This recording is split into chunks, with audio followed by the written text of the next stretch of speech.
নতুন রাষ্ট্রপতি হিসেবে বিএনপির জ্যেষ্ঠ নেতা খন্দকার মোশাররফ হোসেনের নাম বেশি আলোচিত হচ্ছে।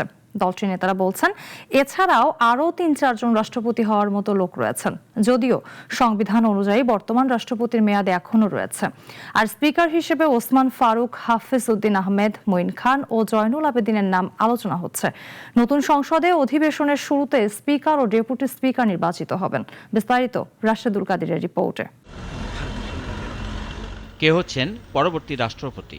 যদিও সংবিধান অনুযায়ী বর্তমান রাষ্ট্রপতির মেয়াদ রয়েছে, কিন্তু সরকারি দল বিএনপির অনেকেই হাসিনার আমলের রাষ্ট্রপতিকে চাচ্ছেন না।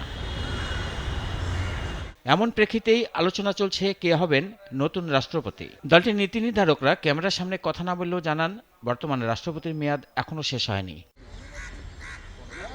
তবে আলোচনা বা গুঞ্জনের শেষ নেই। রাষ্ট্রপতি পদের জন্য বিএনপির জ্যেষ্ঠ নেতা খন্দকার মোশাররফ হোসেন রয়েছেন আলোচনার প্রথমে। এছাড়াও আরও ৩-৪ জন রয়েছেন রাষ্ট্রপতি হওয়ার মতো, বলছেন বিএনপির নীতি নির্ধারকরা। সংসদ সদস্যদের ভোটে পরোক্ষভাবে নির্বাচিত হন রাষ্ট্রপতি। ফলে সংসদে সংখ্যাগরিষ্ঠতা থাকলে এ পদেও সরকারি দলের সিদ্ধান্তই চূড়ান্ত হয়ে ওঠে।